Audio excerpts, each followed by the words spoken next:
Hello and good evening for Thursday. I'm sorry, October 3rd, 2024. It is the end of week 11 in the Big Brother 26 house. We're down to the final four, but we're just getting started here on Super Mater Brothers Podcasting, a live stream here on Facebook, YouTube, and Twitch here on almost quarter to 11 tonight. You might be joining us on the live stream. We were kind of jumping around with the start time. Jaemeel, sadly, us Canadians were disrupted tonight by the broadcast, and we're going to talk about that. As in the States, you watch it, of course, on CBS. In Canada, Global has the rights, but Canada chose to air a show called 911. Stupid procedural.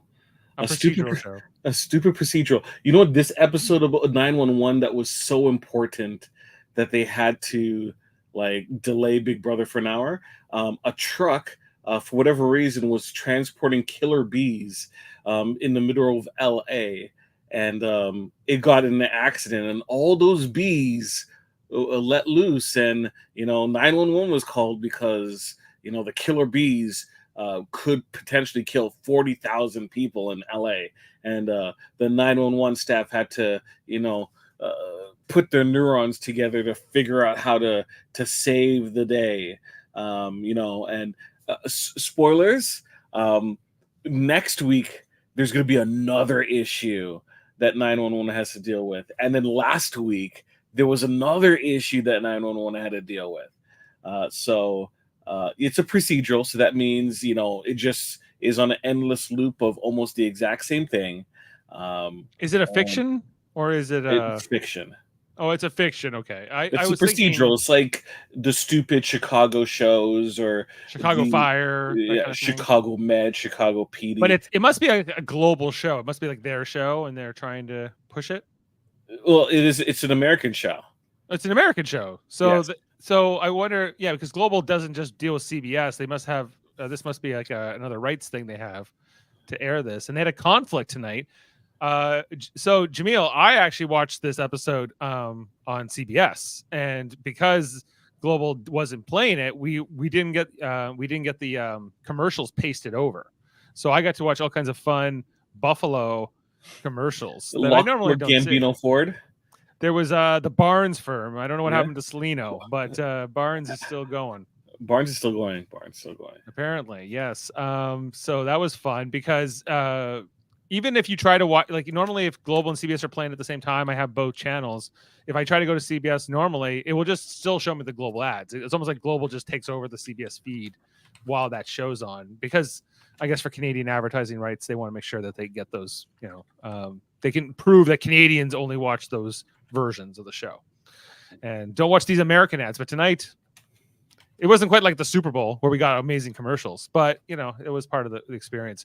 A 2-hour episode, Jaemeel, after no Wednesday episode this week or next week. I'm not complaining, especially now that we're in Survivor season. But a lot to break down here tonight, kind of. As Chemo is evicted here, 2-0, by Cam and Chelsea. And on the HOH of Mackenzie. And so we are down to our final four here. Cam, we got Mackenzie, Rubina, and of course Chelsea. And I have 2 of the final 4, Jaemeel, in this draft this year, and I'm feeling okay about it. I thinking better about Chelsea than I am about Cam at this point. Cam's like a backup.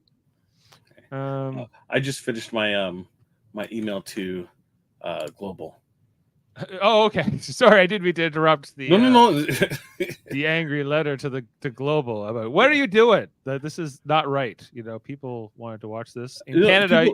People complain about there's so many reality television on television. No, there's too many procedurals on television. There's too many procedurals. They take up too much space. People complain about comic book movies and how much that is just taking up so much space in media. No, it's procedurals. There's too many, right? It's been going on too long. Too many stupid cop shows, too many stupid medical shows, too many lawyer shows, too many firefighter shows, too many of it. It's bland and it's boring, right? And all of them follow the same type of format. That is boring. No, thank you.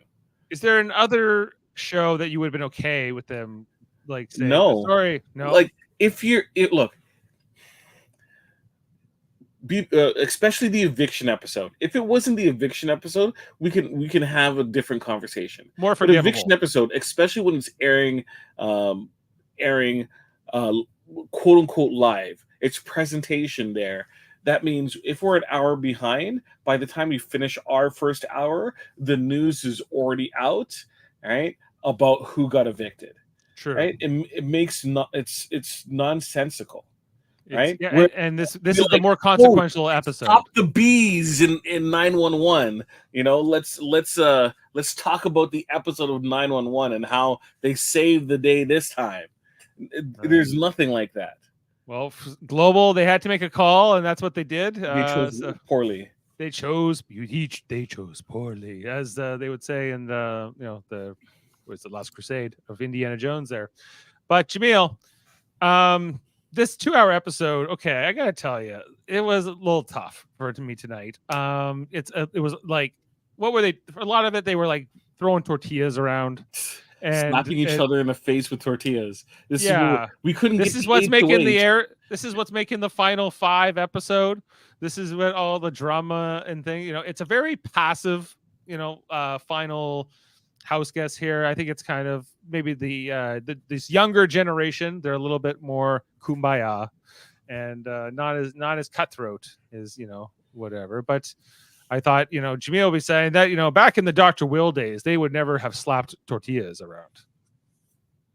Is No, that they probably, they probably probably would have would have. But actually. there would be more drama than just this in this episode. Right. More. Well, the other, I guess the episode was a lot about just misdirect. I thought too, like, well, maybe we could get out Cam, but why bother? And like, I don't think I was ever taking it too seriously. It felt like, the Mackenzie was targeting Rubina and Chemo here, and if one of them had come down, then yeah, sure, like they would have, I think Cam probably would have been the renom, and maybe that would have been an interesting outcome to this week. But that's not quite what we get. We instead get Mackenzie winning the veto here too, as well, in the BB Comics competition. And she has all the power for the week, and she manages, she flirts with the idea in this episode. Oh, maybe Cam, he must be throwing these competitions.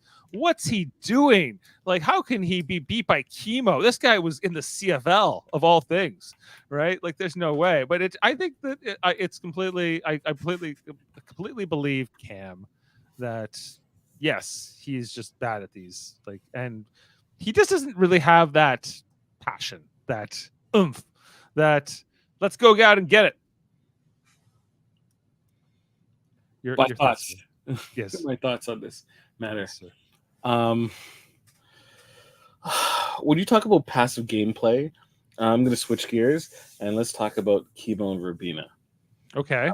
So, at this time that Mackenzie was thinking about possibly switching things up and getting Cam out, Chemo and Rubina were also at the same time saying they're going to make a case so that either Chelsea or Cam get voted out, right? And they kept saying, as they usually do, that they're going to talk about it.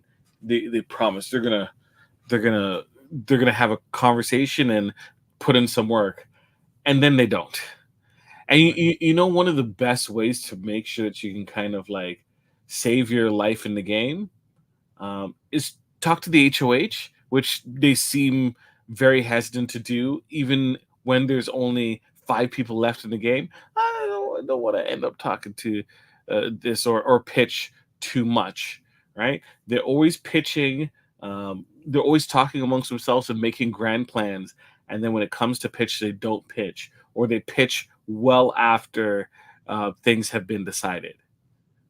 Okay, so you lay the eviction of Chemo, at his own feet, and maybe a bit at Rubina's as well. Here is that they sort of, what are you doing? Where's the fight here? You're fighting with tortillas, but there's no real, game here. Like where, you should be clawing and fighting for your life. Instead, he kind of just rode off into the sunset here. Aloha.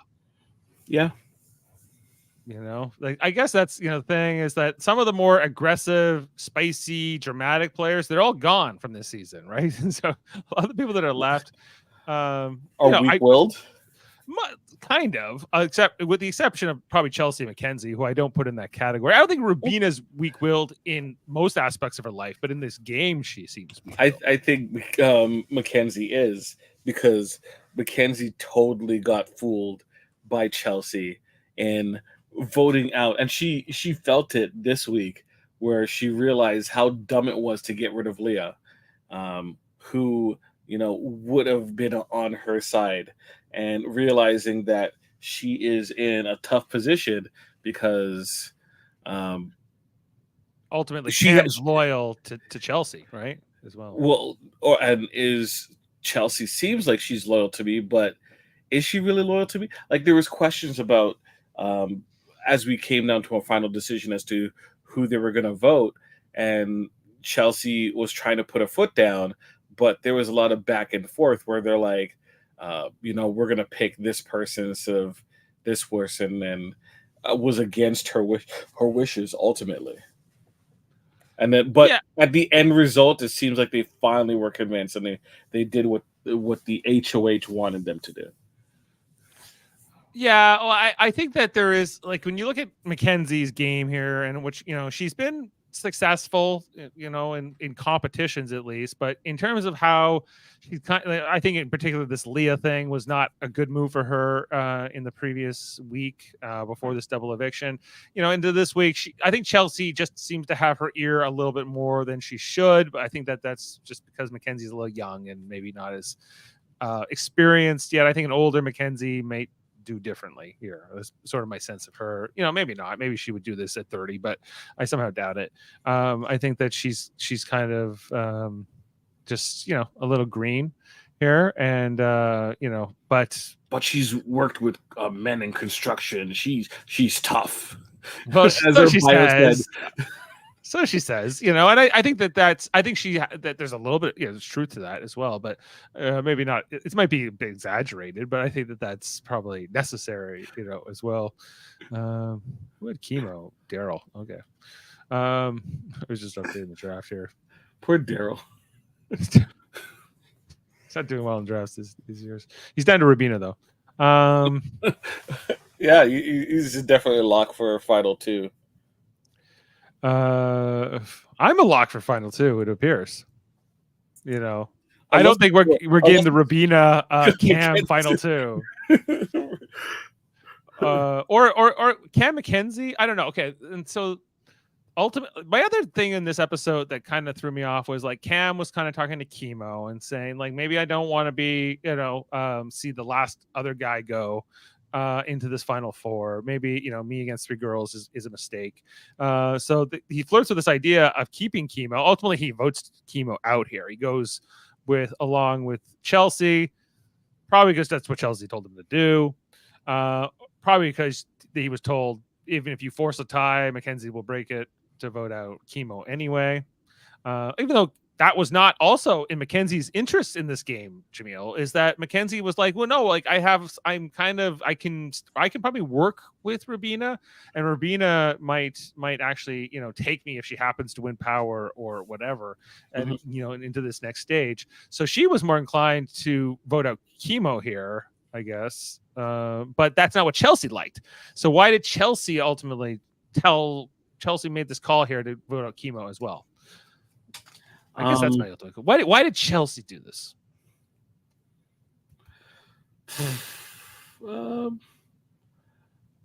If Chelsea's calling the shots, so when it last left on the feeds this morning,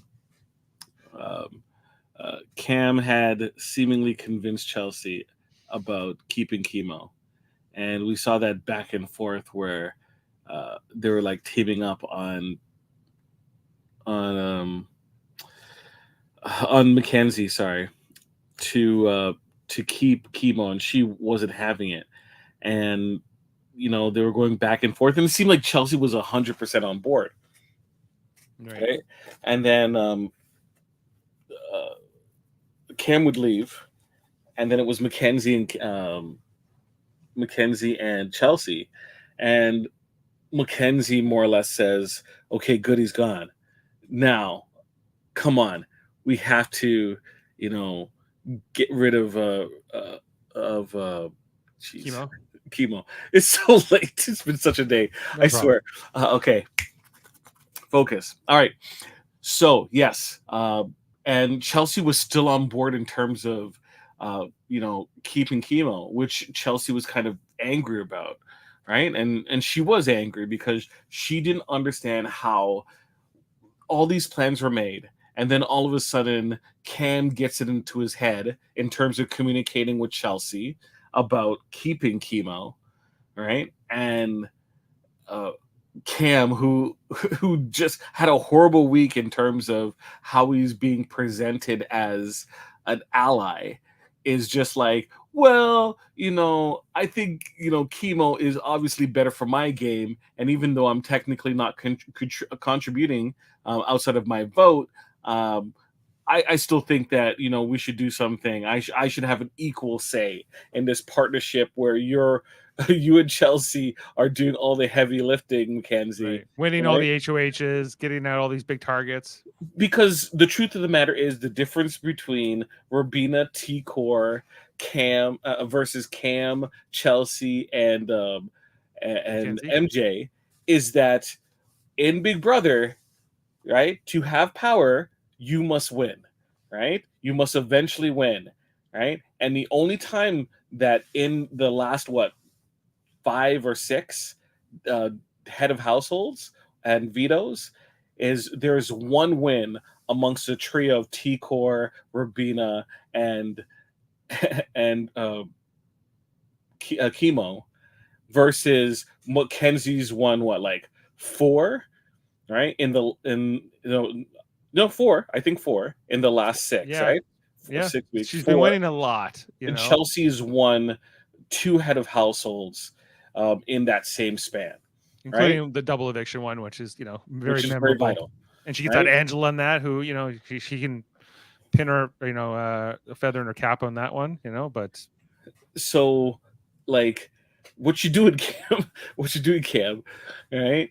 well, that's Uh, the thing is, like, will they ultimately want to take Cam, whether you're Mackenzie or Chelsea? Like, let's assume, just for argument's sake, they get Rabina out next. Rabina is eliminated this week. She, one of them wins power.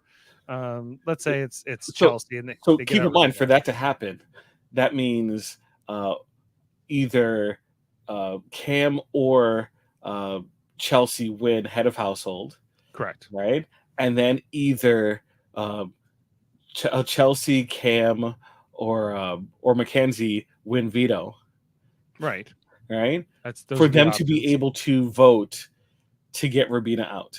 Okay. Yeah. So let's say Rabina doesn't win HOH or veto, Correct. and which is, I think, not impossible. Uh, Absolutely, I that agree. that's gonna occur.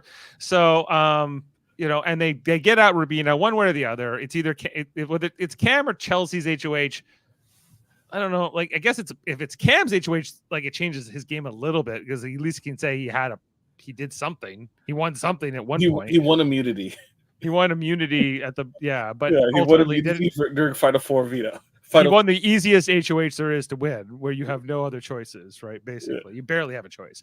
And what happens? You basically just get to decide who's initially on the block. yeah. That's it. That's it. And you're safe, And so, but either way, we get down to this final three, and whether Mackenzie, let's say Mackenzie or Chelsea wins, like, those are the two options to win the final HOH, right? And do they both cut each other and take Cam to the final two? They should They technically. should, right? But if you look at them, these two women in that situation, like, are they both likely to do that? I think Chelsea's much more likely to do that. I think they're both willing to do it because I think both of their games look better than Cam's.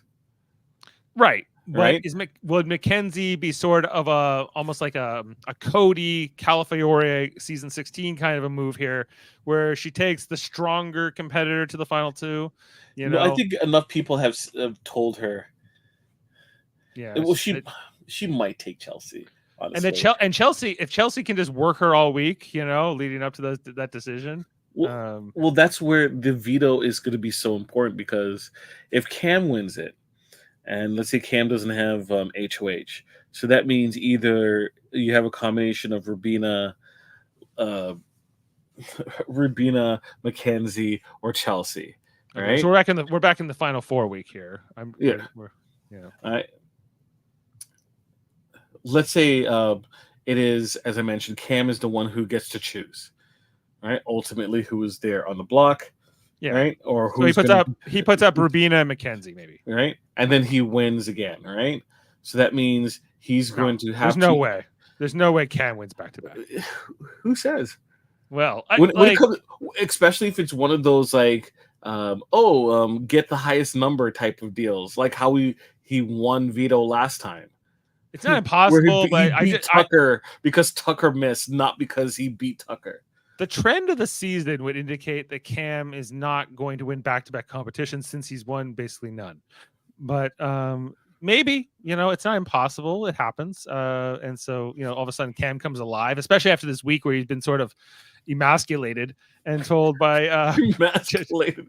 Chelsea Mackenzie, like it was rough in this episode. I felt bad for him where they're like, what the hell is wrong? 30 plus minutes? Chemo beats you in the BB comics? Like you were a pro football player. What is wrong with you?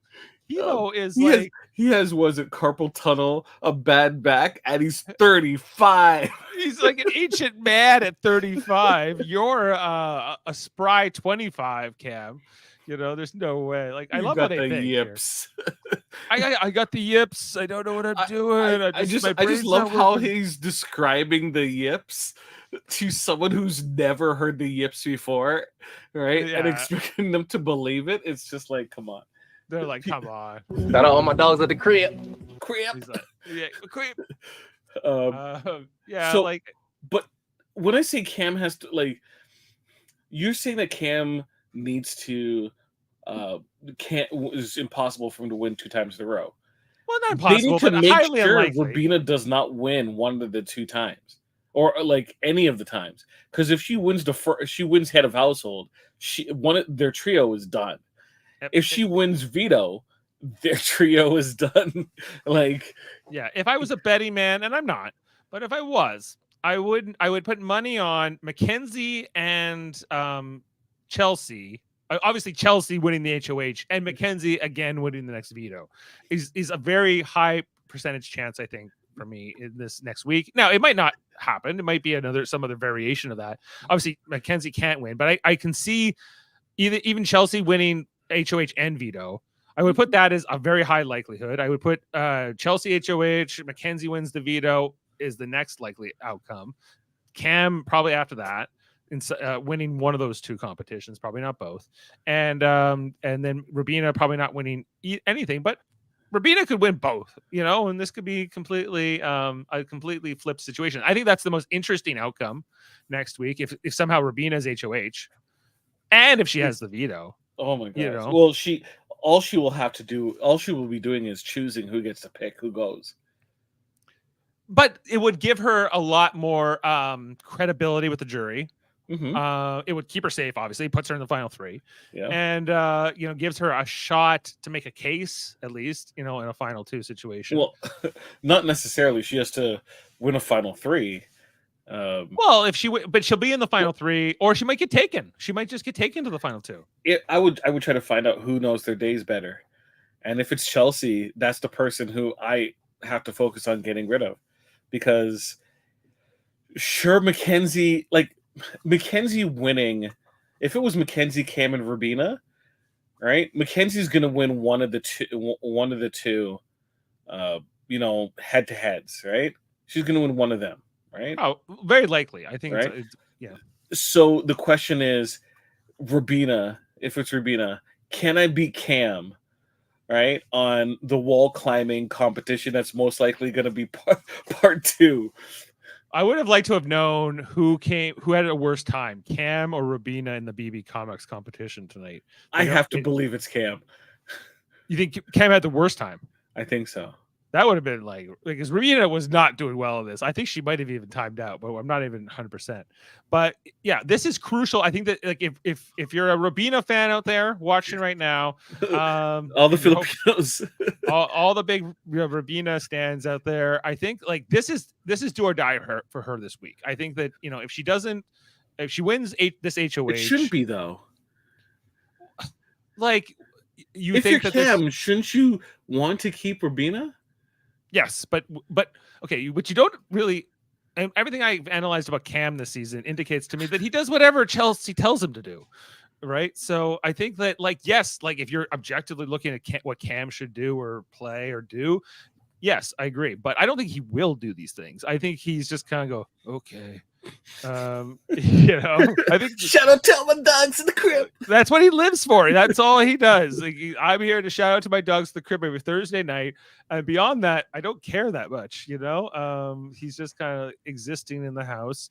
He's getting kind of dragged along. The women are resentful of it, but they're like, well, I'd rather sit next to him than like somebody who's got a better case in the final two. Like whether you're Mackenzie and Chelsea, they have to be looking at each other now as their rivals, right? To in this, but like on the sly saying, "Oh yeah, the only person that's gonna give me trouble at the end is you."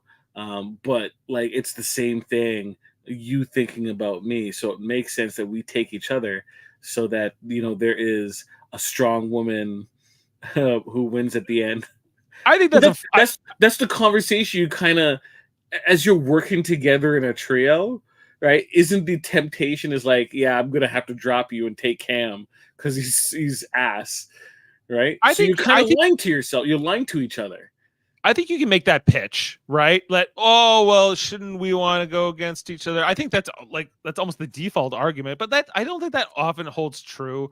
I think once in a while you'll see somebody says, "Yeah, I just want the best final two possible." That usually ends up being a mistake. Woo, it's Survivor. Right? The woo move, the woo taking Tony. That's a good example. Yeah. And I think Cody in season 16, right? Like if he takes Victoria, he wins that season, right? But he takes Derek, and he loses. And I think that most it's not impossible for that to happen again, but I think that they're not that dumb. How many people in jury? How many people in jury? How many people in the jury? Good point. So far we now have Chemo is our fifth juror. I'm sorry. So we get 2 more jurors. So 7 more. 7 jurors. 7.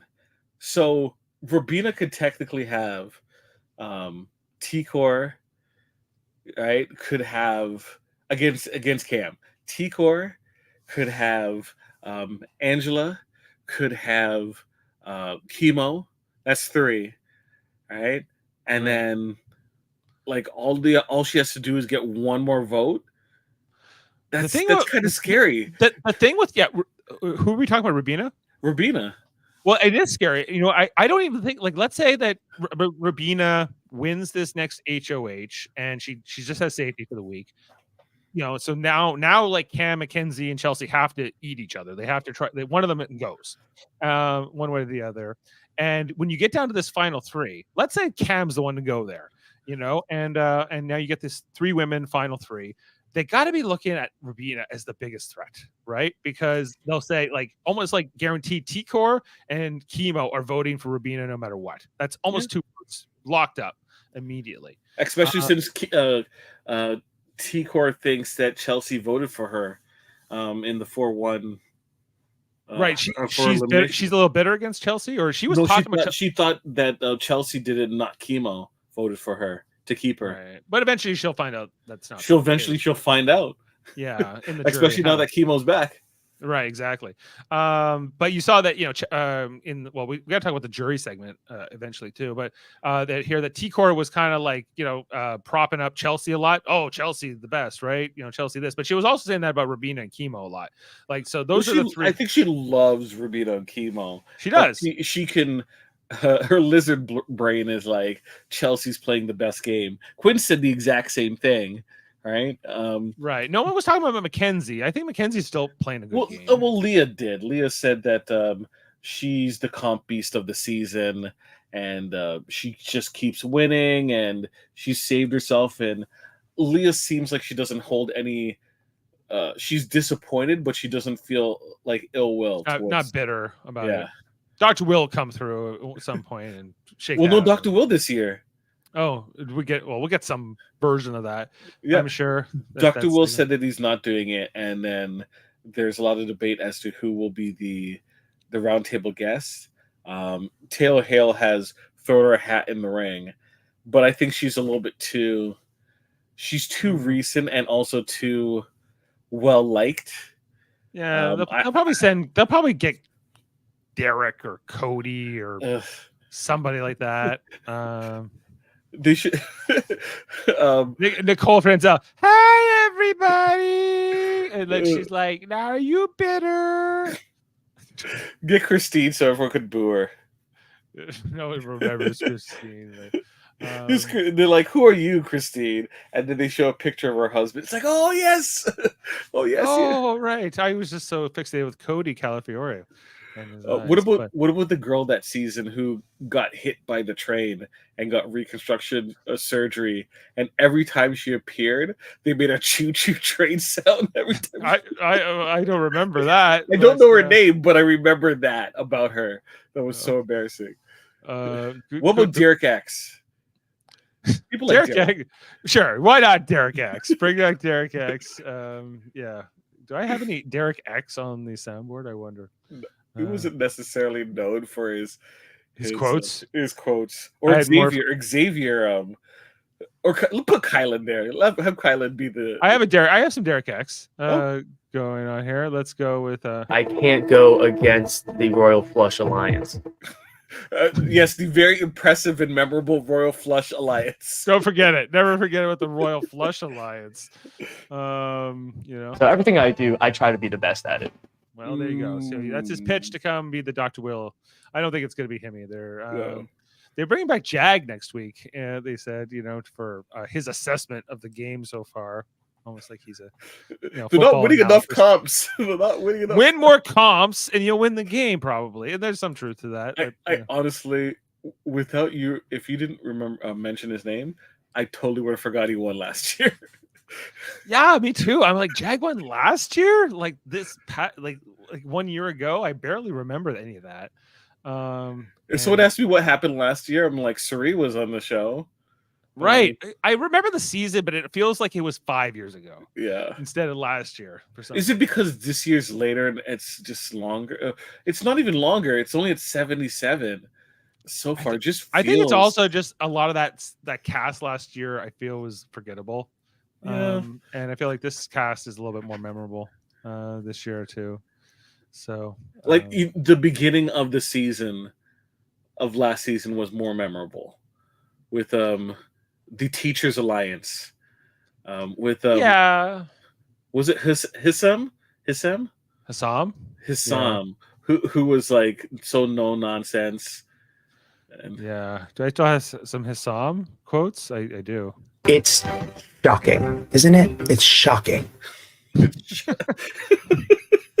Suri and her stupid son. But like I remember the season before better than last season. Jared. Yeah. I remember the season before better than last season. I remember the cookout season better than last season. The cookout season is very memorable. Tiffany, I still like. She's very much in my mind. And Derek F. Derek Frazier, Derek X, Kylan. That whole cookout alliance is very memorable. Strategically and entertainment wise, it's just because how much they hated each other and how they stuck together. Which I think ultimately is the difference between T-Core's alliance versus Chelsea's alliance, right? Oh yeah, complete opposites. Yeah, the lesson to be learned is sure you really connect with people in the house and you're the best friends forever. But if those friends can't win, right, right, then all you're doing is hanging out until you're eliminated. Well, that's how they feel about Cam, right? Because they're like, "What are you doing? Like you've been coasting along the game like a floater. We all thought you were Mr. Comp Beast with the muscles and the height and the football experience, and you're like losing to chemo." And I feel like they're like, "Why did we ever team up with you in the first place? This is pointless." Now, but at that point, when let's go 3-4 weeks back, would they have rather have trusted Quinn to be their third? No, that wouldn't have worked out well. No, Right? I think like Cam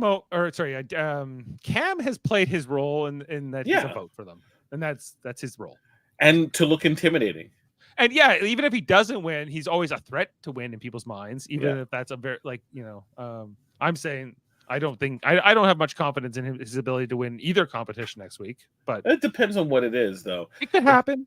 Jaemeel, like we saw the BB comics tonight, and of course, Cam here, the chameleon, because he's invisible. Yeah. He's been invisible in the season. No one will see him coming. Yeah, no kidding. We don't even see him on the show. Like, honestly, I felt they should have had him as a chameleon, and the enemies were on a boat, and he was on a life raft waiting to pounce onto their boat. Because he's been floating around waiting for them to come around, and no one will see him coming floating towards them. He was always bragging about this in the diary room. It's like, yeah, man, I'm the chameleon. He thought it was cool. I'm like, this is a critique. Okay, this is like saying you are invisible in the game, and unless like you're a chameleon that strikes, like we still even in this pose, he's not doing anything. He's maybe gonna do something, and that's kind of like the apt cover here is that he's. So is he like the guy in The Simpsons where there's the gigantic mob battle, and Homer just keeps wanting to stare at the short guy with his arms folded? He's like, he's gonna do something cool. You watch out. Yeah. Well, while we have these up, maybe we should just run through all your initial reactions. I know you're not a big fan of this, Jaemeel, but no, you know what? No, let me be fair. I feel like because this episode was just so long, it's so trying, that it made it hard to really appreciate this. That's why. Yeah, I get it. And like we've seen this competition with the same thing over and over for the last several years now. It's a little tired, but I thought that some of these covers were good this year. So the charcuterie thief here for Brooklyn, hide your salami, pretty funny if you found the whole charcuterie thing humorous, which I think a lot of people did. Not a bad take here for memory here for Brooklyn, R.I.P. We already talked about Cam, and so Cedric's was kind of generic and blah. Barely legal, totally lethal. How old is Cedric again? Cedric was like 20. Where is he here? Was he 21? 21. So he is legal. Barely legal for alcohol. Totally. It's not that great. This is Kelsey's, right? The microchip. He's on the ultimate power trip. What is I didn't get this one. Okay, because if your memory serves, it can go back that far. The first week of Big Brother, her and Cedric were in those microchip unitards, right? And they couldn't participate. Yeah, that's right. I had forgotten about all that. It's from week 1, dude. It was 11 weeks ago. It's a long time ago, and yeah, like when I think about Chelsea now, I don't think of her as that. If she had been voted out the second week, that's how I would remember her. But I was trying to figure out what this was, and thank you for reminding me. But it's kind of boring. Wait, what? This is I feel like there's something more here for Chelsea that would have been better, more funny, but they didn't. They went safe, generic, blah. Let's have a look at Joseph's, where he's in like a time machine. His comic's called Rewind, pausing crime throughout time. Pausing crime? Yeah, because don't be kind, please rewind. Oh, because he works in a video store? Yeah. But I think it's mostly a DVD store, not a VHS store. Yeah. But whatever. They're like, this guy actually works in a video store. That's his most interesting thing. Okay, this one. Actually, okay, let's go back. Let's give these grades. Let's give these grades as we go. Okay, Brooklyn is for me I'll give it a C. Okay, Yeah, I it's give it a pretty C funny. too. For if I was Brooklyn, I'd be like, wait, this is what you boiled down my entire game to, right? The That's what I one, would boil her game down to as well. Other than like the Pentagon, she'd have to have like a Pentagon thing or something like that. That would be her other thing. I get Cam's, I don't know, about the same. A C. It's like it's all right. It fits for him. It's like the most apt kind of thing. No one will see him coming. No one will see him do anything either. yeah. That should be the case. Cedric's is Mhm. a D minus at Yeah. best. Okay. I'd say Chelsea's is an F for me. I don't like I it. think it's a B, but once B. again, a B. I think it's clever, but at the same time, is this what we're boiling down her Big Brother year to? Like this is what we're boiling. She has it down power. She wins a lot. I guess I don't know. to? I It's kind of can't. blah. It's whatever. Then Joseph's I think is boring. Like it's not really that funny or anything. So I'm gonna give this a D plus, and the only reason why is the art is good. The amount of Okay. detail that's there, you can obviously they put a lot of effort into it. But at the Dr. same Will time- back in July of 2001. yeah, right. It seems like there was a lot of effort that was put into it. It just seems Art wise, I like it. Okay, Yeah. when I'm giving these grades, I'm giving a grade, but how like I I'm think, combining both. So I'm the going failing more based grade, on the theme of this particular player. Are they is this a good zing? I guess is also what I'm looking for. I feel it fails in terms of its zing, but I think it's better because of its execution. So that's why I give it a D plus. Okay. Okay. Kenny's is one of the best because it just shows how much the producers really hate Kenny. His is Sweet Kenny K, and it says he's a real weeder. And even Kibo was throwing shade at Kenny. He's like, I hope he's reunited with his loved ones wherever he is. I hope he's better now. Because they're probably like they were pissed off that this dude wanted to leave the house the first week. He's like, I don't like this. I want to go home to my family. Like, well, I'll never see them again. Like, like for an older guy, it's a little. Yeah, it was not like he was like emotionally distraught. He was just kind of distracted. It's not like his babies are like 2 years old or something, and he's missing all. They were grown up. I don't know, whatever. But I thought Kenny's was funny. Chemo's. Oh, sorry. What are we giving Kenny's? I give Kenny at least a B. I give it a C. Okay. Volchemo, all's fair and lava and more. I don't know. That's like, hey, he's from Hawaii, so this is basically the only thing we can think of, right? That's the only thing we have. The fact that he's doing something seems very weird because that's very unchemo like. He seems like he would why be is he an unactive volcano. He's like bursting lava at innocent surfers. Like he seems to be a villain. Yeah, it does. But a happy one. I give this one a D. Yeah, D minus actually for me. D minus. Okay. The chubby chaser here for Leah. Okay, this is an A. I love this. She's a heavy hitter is the caption. And I think that's pretty funny. Like they got the slop hair. What I'm missing is a Quinn Lois Lane kind of like looking fondly at her, or maybe Joseph, like, as Jimmy Olsen trying to take a photo of her. Yeah, actually, that would have been funny if they had thrown Quinn and Joseph into this somehow. But she talks about being a chubby chaser, but she's going after Quinn apparently, who's not too chubby. Anyway, was like, oh damn, why did I work out? Now that I know this, let's see in the next video to see if he put on more pounds. He's trying hard. He's eating these slop burgers. So I'm giving Leah's a B. I think I'm giving it a straight A. I love it. Okay. All right. An A She's for. Probably gonna have this framed on a wall. Then we got to Lisa? Is that Lisa the Glitter Critter? The glitter critter. Don't feed her edible glitter after midnight. Like this one's. You don't like creepy. the Gremlins reference?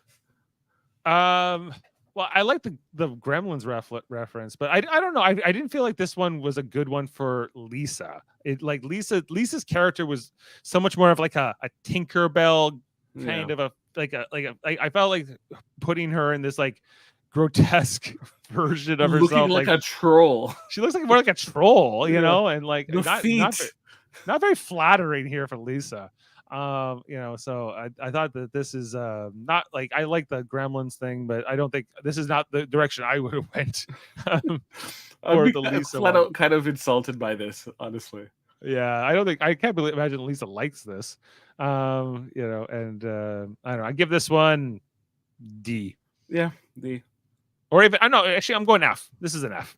It missed the mark. Then we get to Mech Kenzie.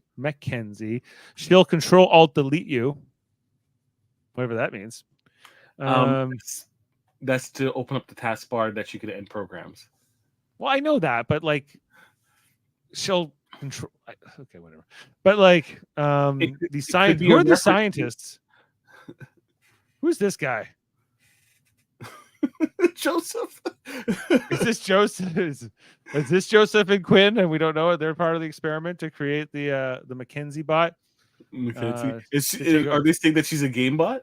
She's coming to take Chenbot down, perhaps. I don't know. This one's okay. This one's fine. Okay. I guess it's a good likeness, I guess, but kind of I give it like C+. Yeah. Okay. Then we get to Crazy Eyes, Matt himself, with the caption, "His retina is getting ya." And I laughed out loud when I saw this one the first time. This is straight up an A+ for me. This is amazing. The fact that he has this clueless face, I also did love a lot. I like how everyone in the background is just angry and crazy with him. And he's more like a villain character, it feels like, and this one just very good. A chef's kiss, as they would say. Peas Angela. What's your grade for the Crazy Eyes? Crazy Eyes. I'll give it a B.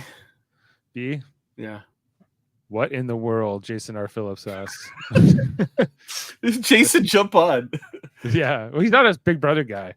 I know, but he could still give ratings to this. We got 3 more, right? 3 more left. This about it. All right, we're down to Quinn. Quinn's Sanity, the ultimate mad hair day. This one is blah for me. I think this is not the funniest version. Wait, I'm trying to realize. So that's Cam in the background. That's Rubina, and that's Chemo. Maybe I don't know if those are meant to be those 3 people.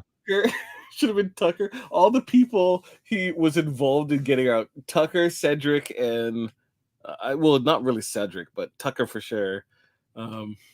Grotesque. I would call this one. I like the art, so I would give this a C-.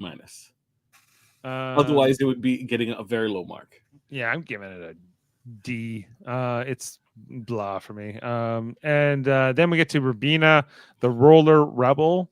Was that in her intro package that she was a roller skater or something? I think I forgot. Something like that. She said that's a big part of her personality. The way it seems. Won't let crime skate by. I don't know. So she likes roller skating a lot. F. It's an F.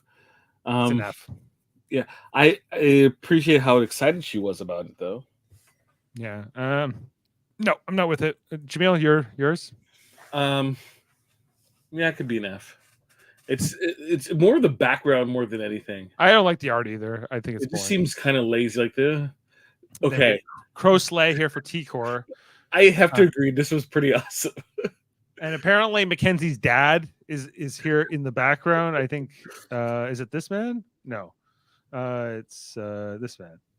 We did see Mackenzie's dad tonight, and he kind of did look like this guy. But is Mackenzie dad a big T-Core fan? Maybe. Right. Actually, we can actually see the artist's signature here. Tom T at M. Maybe. Yeah. Cross her and you're in deep knit. Oh, deep shit. Deep knit. I get it. I like the art. I like the sort of like Electra style here. But I think like in terms of just what it says, like the captions and like that kind of thing is kind of whatever for me. So, but this is the one where I give the most points for art that lacks the substance of any kind of anything interesting in terms of a narrative. So I'm gonna give this a B. What are you giving this? C. Okay. Mostly on art points.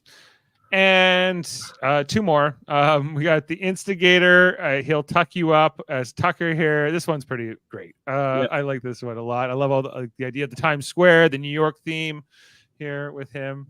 I like it because it showcases the different Tuckers we saw this season. The Ace Ventura hair, the hat Tucker, the backward side hat Tucker. Who's this Tucker? He dressed up like that for during, and I think at AI Arena he dressed. He did up have like this helmet on. At Yeah. one point too. Yeah. Actually, it's pretty good. To me, this is an A plus for me. I'm giving this an A as well. This is good. This one's pretty funny. And then finally, Angela, the atomic mom. She'll ready to go nuclear with Matt in her clutches here. This is pretty good too. This is especially with the Matt. I saw this one before I saw Crazy Eyes actually, and they kind of go hand in hand. I kind of want to like them to actually make a comic book about the atomic mom against Crazy Eyes, and their ongoing feud as they battle through the city, some fictional city. But for me, it's probably like a B, but it's pretty good. I would give this a B plus. Yeah, it's all right. So I think like compared to past years with these big B comics, Jaemeel, this was a pretty good one. I thought that they did better overall. I think that the bell curve went up this year. I don't know if we have statistics on such things of what we've given past comic books, but I remember not being that excited about them last year. I'm not really that. I barely remember Jag last year, unfortunately. So and all that. Okay, so with all that said, I think we wanted to get back to that jury house segment. We talked about T-Core. We talked about Quinn and Leah, and the fact that Angela was shocked by with it. It's not even that she was shocked. She first states that there was practically no chance that Leah would even think about being interested in him. And then Leah just shoots her down. Yeah, she's like, "It's not that crazy, Angela." What? But wasn't he kind of jimmed the camera though first. He was like he looked at the camera, he broke the fourth wall when Angela was talking crap about him. I did actually laugh about that. Yeah, that was pretty good. I thought that but is it reasonable that Angela would have this point of view? Like, wasn't like Leah legitimately not interested in Quinn and Joseph for that matter for most of the season? I think in the grand scheme of things, didn't Leah say some not so flattering things about Quinn at times? Leah said some not so flattering things about a lot of people. Okay, Mackenzie included too. She got a little bit of a dark side to her. Yeah, but people's opinions should change though. Like Quinn having a crush on her now is very different than Quinn and Leah, kind of interacting, and then Leah talking about how she doesn't feel that this way or the other, and Leah also kind of brings in kind of string along Joseph at the same time, so you're not really knowing exactly where she stands at that point. And obviously you're probably talking about Angela, and from Angela's point of view, it seems like Leah is playing both Quinn and Joseph as these suckers that are kind of smitten by her, a couple of saps, but she's not like. And from our point of view, from the audience, the whole Quinn thing was in the last week before Quinn was gone. Was her kind of it came late. I remember that, but I guess to my question was like, is it reasonable that Angela sort of would have that point of view? She was kind of tight with Leah, wasn't she? In the house. Yeah, but even though you're tight with someone doesn't necessarily mean you know everything. That clearly, yeah. Well, Angela was eating her words. Did you tell all your friends all your crushes? No, definitely not. But I would have liked if Quinn had said to Angela, "Would you like a knife and fork to eat your words with?" There, Angela, that would have been like poetic. But she go like this. It's like, what are you doing? I'm eating my own charcuterie. Yeah, that I got back from Brooklyn. Who stole it from me? That thief, the charcuterie thief. Yeah, like I thought that so the jury segment was it'd be interesting to see. I guess maybe not that interesting to see Chemo join this jury, other than the information he might give to T-Core moving forward here. And don't they do it in like another week where it's like, oh, he's now been in wherever he's been for a while in the industry, and we're checking up on. Sorry. Yeah, we'll get something next in one of the next 2 episodes for sure. Probably the next Thursday episode. Well, sorry. I mean, like, okay, we check in on Chemo.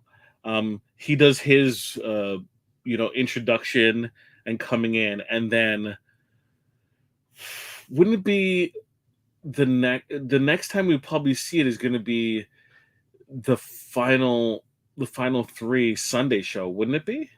Yeah, we only have how many more episodes do we have? We have this Sunday, we have next Thursday, and then so next Thursday and then is a 2-hour thing on Sunday. So we only have 3 episodes left. Yeah, so they're long. They're like 2 hours each, or an hour and a half, right? Like so I guess you do you put on Sunday? Because you're doing the round table on. They won't do the round table until the final episode. Final probably. one, right? Right. So when whoever gets evicted this next week, next Thursday, we'll join on that Sunday episode. So we're likely to get, but I don't think that they're going to do jury segments in back-to-back episodes unless they really need to fill that Sunday episode for some reason. I think they might need to. Like even this episode was tough for me. In terms of for me too. I was like, this way you need 2 hours to tell. I'll be, especially I keep bringing up the tortillas, but I was like, is this what we're doing? I would have appreciated the HOH competition, or at least the beginning of the HOH competition. Right. And they spend so much time in these episodes, like with the narration of the competitions, and like it took so long. So these are the difference between the 2 comics, and then they'll tell you again. This is like Chelsea telling you, and Chemo already told me in his package. Like I'm like, I don't care. Just like whatever. Like, anyway. But this more than anything is a competition I don't care about them spending any time with. If they just, showed me one person talking about it, a montage of them, trying and failing and succeeding, and then all of them hitting the button and not knowing what time it is, and this segment took maybe 5 minutes instead of the how long did it take? 25 minutes to showcase this? Maybe even longer. Oh yeah, it was almost 25% of the episode, right? So yeah, we get to 25. That 25% is gone, and we get actual more time dedicated to things that I honestly care about, which is who's going to be HOH, because that's the most interesting. This is a perfectly acceptable reason to have like a not a to be continued, but like the who's gonna win type of situation, leaving on a cliffhanger as to they're deep into the competition, right? Or show the entire competition, because at the end of the day, all we're seeing is veto. We need to see who. Yeah, we need to see who's the veto is, because HOH is just immunity.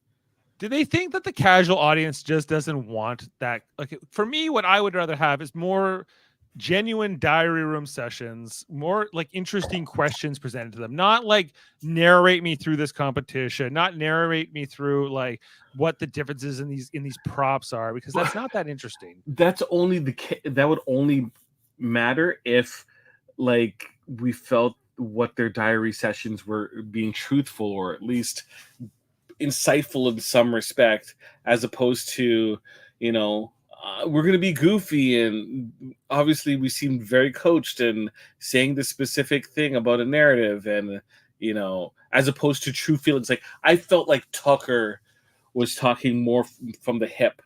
Yes, well, they could really use a Tucker right now, because of the people who are left, Chelsea's one of the only ones, and Mackenzie too.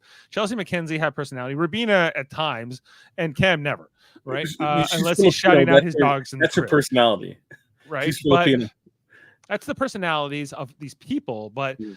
I would rather, like, when you're in the context of showing the competition in this episode, like, go to Cam, like, what were you thinking here? What were you did you think, like, I need this win or I don't need this win?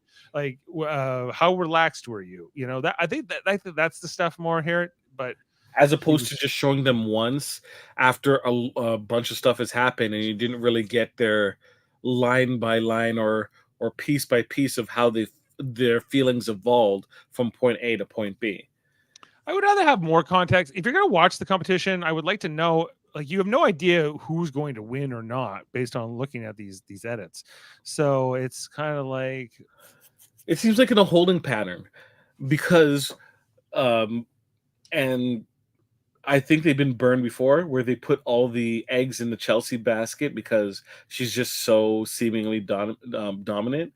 But then a new challenger comes in terms of like Mackenzie on the come up, or we see something else happen. I think that they're just worried that they're going to invest all their time in a particular point of view and it could still be up in the air just because of fuckery.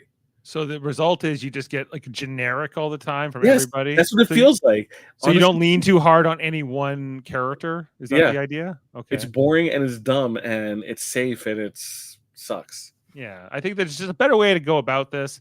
I think to get the best out of each character, not to try to get the same thing out of each character, is my critique. If they'll hear it, I doubt it. But that's sort of my feeling about some of these shows, because if you really want to know the answers to those questions, basically you have to like follow someone like Karen Armstrong, who's going to tell you what. But even me, like, I am like involving myself in what's happening in the feeds, and sure, Chelsea's the front runner, but she could still lose because that's how the final. You froze there, or did I freeze? Right? Yes. Final Four week. Did I freeze or did you freeze? It could be me. Okay. Are we? Yeah. That freeze. Well, there was a disruption, but okay. We might be okay now. One thing. I'm looking around. Where's the timer? It's up in the top. Okay, left. there you go. Okay, I'm like, what's going on? Sorry, we're up to an hour. We're up to an hour here, folks. Like, it's late. I know. We'll get out of here. We're quarter to midnight. And just like bear with us in terms of our focus. You can kind of tell. You kind of tell that like, woo. Yeah, the 911 show. It screwed everything up tonight. Who cares about the killer bees, Dave? No, I don't. I want Rescue 911 with William Shatner to come back. That was a good show. But this other 911 can get lost. Yes, get out of here. But back to I think that's if you're just. I want more out of these like episodes, especially with these like diary room sessions, because I think like there are more interesting questions to ask these house guests. There's more things you can give the audience, even in the context of these 2-hour episodes. Yeah, you have a competition, but like it doesn't have to be grand. It doesn't have to be like, you put so much of your budget into the production design that's all you want to showcase. And that's right. Dave, quick question. Would you prefer a Survivor-esque approach to the challenges, right? So they have Julie describing what the challenge is going to be, and then for the audience, they show us someone doing the challenge, right? And narrating what is supposed to happen, and then all we see is just the challenge. Well, yes. Okay. I will say I will accept that offer because just, we were watching Survivor last night, and they don't do this in the context of their competitions, right? They explain to you how it works once, right? Normally they're relay races and like, it's kind of like Jeff is just explaining it to the tribes, and in this is different where you have each of them individually doing it.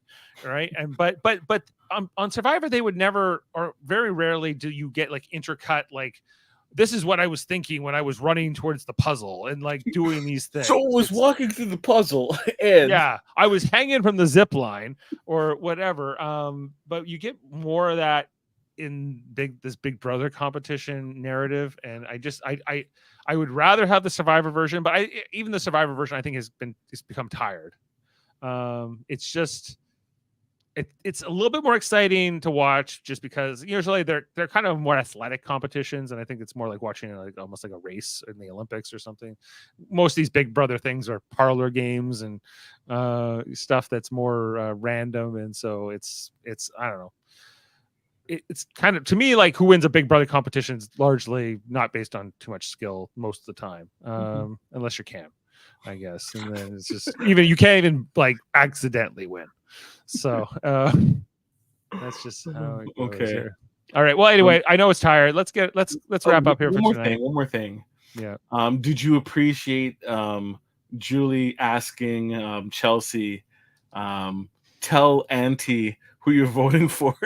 Tell It's Auntie. Tell Auntie who you're voting for. I'm a person who says aunt, as I hail from Nova Scotia originally, at least, and that's the version that's used more there, and I like that Chelsea is in brought this out, but I think we have talked to this about in past weeks about Julie's embrace of this. Tell Auntie what it is, and then Chelsea loves it too. Chelsea's, and now they're the 5 favorite house guests, Jaemeel, like ever. Like Julie went out on a limb tonight and said, "You are my favorite 5 house guests of all seasons." Like that's kind of bizarre, but look at past 5. Past 5. Like Chemo is one of your top 5 all time. Like, so I think she likes Chemo, right? Yes, I don't think she feels it as a competitive final 5. Okay, just in terms of she likes these 5 individuals. She likes these 5 people. There's not like anyone that's really disagreeable. No, there's nobody like there's no one you're actively rooting against of this final 5. There's a couple of people that you don't have much excitement for. Correct. But they're even all Joseph in his delusional splendor, I'm sure for Julie Chen, it has nothing to do with the fact that most of these final 5 are pretty religious. And I'm sure that's not influencing her. Come to church with Auntie. Come to church. They were saying amen tonight, and they were going off. Like I think give me a Satanist next season. All right. I know you're a big fan of like when they show family clips too. I skipped over that. I'm like 5 seconds, and I'm like, yep, got it. Yep, 5 seconds. Yep, it's my favorites was Cam's dad. Did you see that part? I did see. I'm surprised I didn't see a washcloth there to wipe his forehead as he was talking, because it seemed like he was kind of out of breath. Yeah, I don't know. He must have just got out of a run or something. But, but Cam's dad goes, "Hey, it's your second favorite all-time fan, or second oldest fan ever, right?" And then Julie asks Cam what he was talking about. Who's the first oldest? And he goes, "I don't know. He must have been talking about my stepmother, maybe." And I was like, "What? Like, out your stepmom like that?" Yeah, and then Julie's like, "Well, never mind any of this, and like, let's change the subject." But I just thought that well is empty. Let's go move on to the next thing. It made more sense about Cam, like when you see Cam's dad, and then that reaction, and you go, like, the apple did not fall far from the tree here. Chelsea's family messing up the camera and flipping it over. That was funny. Basically, Mackenzie's family is exactly as I imagined them. The construction family. Construction family, yeah, but I know the type. Texas, church-going folk, competitive as hell, into their sports, right? And close as a family. And that, Rabina's was fine. It was very traditional, very expected for that. And who am I forgetting? Chemo, his brother and his mom. He was losing it, but yeah. Whatever, I feel another time filler, basically, right? Yeah. If it was like something interesting, like does anyone want to know kind of thing, where you drop it just feels. I hate the family thing on Big Brother. Just don't do it. You're supposed to see them in blah blah blah time. You'll see them. Cam, you want to see your family? Win an HOH so you can get a letter. Yeah, I wonder if like they could have kept Kenny around if they had just showed that like earlier in the season. It's like, look, everybody, we'll go through all 16 of you, and you can all see like a little hello. You know, and there'd be Kenny's wife say, "Don't come home, Kenny." It's like everyone's like, I would want to send you home, but I don't want to get your wife angry, so I'm not doing it. Right. Yeah, that would be like the best if like they actually went and got his wife to send something at him and said, "No, like we don't. There's no part of us that wants this for you, Kenny. You come back. Come back. You're sleeping on the lawn. You're not coming back in here. That'll be so awesome. You're a real wiener. We heard. If you're on the block right now, you're disgusting. Yeah, this is not Boston Strong. Come on, let's go. All right, well, Jaemeel, we will be back in 1 week's time to talk about the penultimate episode and the final 4 eviction. 12 weeks. We're up to what are we now in 80 days? I think here. You know, so only 13 more to go or so. Only 13 more to go.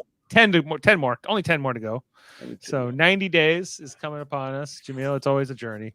So what else are we doing on the Super Mario Brothers? Super Mario Brothers, well, Survivor right now, Survivor 47. We are covering all that every Wednesday night. Check out our coverage over there. You know, as we got our various draft teams going at it here from the channel. Soul Power. Yeah, Saw Power. You know, who needs willpower when you got Saw Power? Look, you know, we'll be talking about that. Also, I guess we got the Mary Mater Marvel Society, as it's known. Our sub playlist here on the channel where you can watch our Marvel MCU reviews, everybody, if you're into those movies or the TV shows for that matter. I guess Agatha All Along is our next go at it. Actually, that's probably what I'll go watch next is Agatha All Along. You didn't watch it last night? No, I thought it came out on Thursday. Is it coming out on Wednesday? Comes out Wednesday. I watched it this morning, I think. Oh, okay. Well, today's Thursday, so I think it comes out Wednesday at 9. Wednesday night. Okay. So I would, Wednesday like at midnight. So as soon as all those episodes wrap, we'll be doing a podcast on that. And November 3rd. I thought we were doing it on November 3rd. Oh, we probably are. Yes. Okay. I forgot. It's late, Jaemeel. I'm sorry. And it's it's all right. It's CBS or Global. That's actually more Global's fault. My other point was we have great things in the United Federation of Podcasts. Yes. All kinds of great stuff. Our award nominated, X-rated, or Davin Skelhorn, Andre Mayette nominated for Best Halifax Podcast. Lenore Zahn is right behind them, everybody. If you know who she is, the voice of Rogue. And our Star Trek podcast, Live Long and Podcast, all kinds of podcasts right now, including the Orville on Monday nights, Tuesday nights, Star Trek The Next Generation. Very soon, Lower Decks later this month will be the final season will be reviewed. And if you're into Star Trek, go check out that channel. We got all kinds of channels. We got the Hey, Did You See This One, guys? They were on tonight talking about a Freddy Krueger movie, I believe. No, Chucky. It was a Chucky movie they were covering. A Bride of Chucky, perhaps? I don't know. If you're into that, those guys are funny. And they're on for like 5-hour podcasts. You know, so if you want real like deep dive analysis, go see them. Anyway, I think those are all the plugs that I had to go into, Jaemeel. Currently, yes. Did I miss anything? Yeah. So thanks for being with us. I hope you all have a great night, and we'll see you in 1 week's time for the final go here. And I don't know. I've got no great clips here. We'll leave you with Julie Chen, and we'll see you next time. Good night. From outside the Big Brother house, I'm Julie Chen Moonves. Love one another. Good night.